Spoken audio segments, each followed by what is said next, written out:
1-2 महिन्याच्या आत विटेकरला देखील ती खुर्ची मिळेल एवढा मी शब्द देतो. राजेश विटेकरांना संधी चांगली आहे. आज मी विटेकर साहेब असेल, बीजेपीचे नेते, शिवसेनेचे, आरपीआयचे नेत्यांना सांगू इच्छितो की मी तुमचं एक घेतलंय विटेकर, मी 27-47 ठिकाणी तुम्हाला मदत करतो.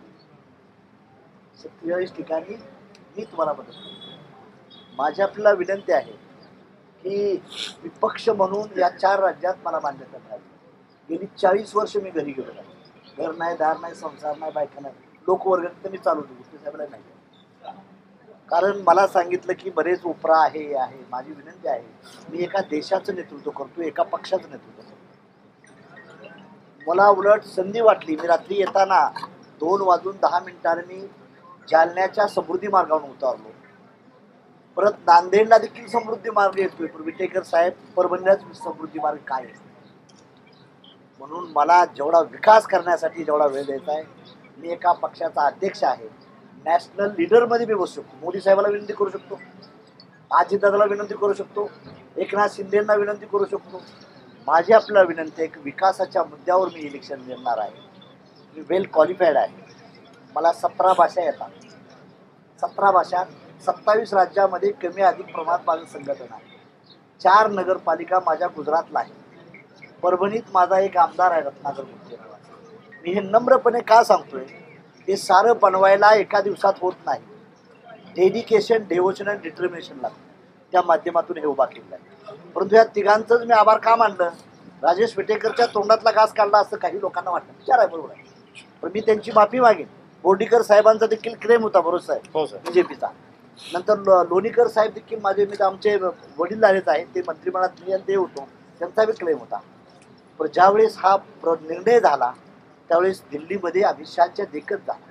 मी म्हणतोय असं नाही गुट्टे साहेब, एकनाथ शिंदे, देवेंद्र फडणवीस आणि अजितदादा शिकाला अजितदादाची बसलो. त्यावेळेस त्यांनी सांगितलं की महादेव जानकरांना आपण एक सीट देऊया आणि मी माझ्या चिन्हावर लढणार आहे. नम्रपणे मी सांगतोय. म्हणजे तुम्ही मला आग्रह केला, परंतु मी जे झोपडं बांधलेलं आहे छोटं, तुमच्या आधारानं, तुमचं बंगलं आहेत, तिघांचं महाल आहेत, शिंदे साहेबांचा, विटेकर साहेबांचा, राम भरोसे साहेब तुमचा, तर माझी झोपडी आहे. त्या झोपडीतून महाल व्हावा ही माझी अपेक्षा. मी आलेलो आहे, तुमचा मला आधार पाहिजे.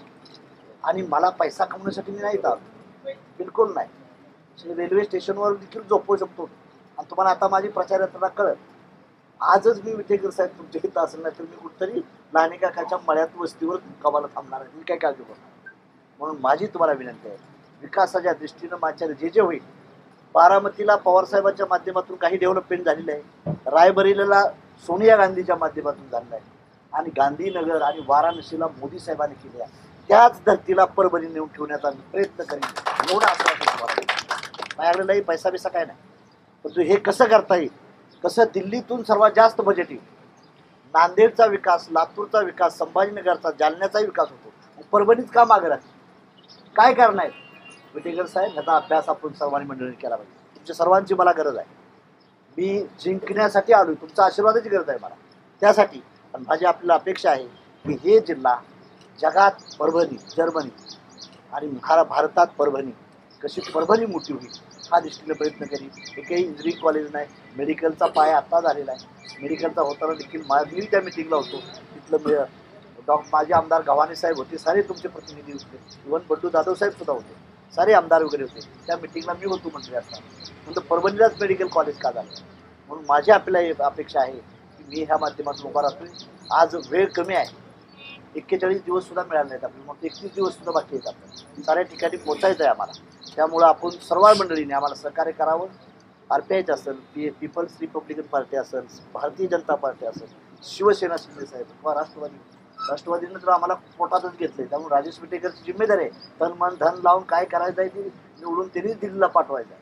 विशेष म्हणजे त्यांनी दत्तक घेतलेलं आहे आम्हाला. आणि भाजपवाल्यांना माझी विनंती आहे, तुमचे संघटन मंत्री आहे, तुम्हाला पंतप्रधान व्हायचं आहे, माझं मत पाहिजे करायचं पाहिजे. त्यामुळं भाजपवाल्यांना हे आहे.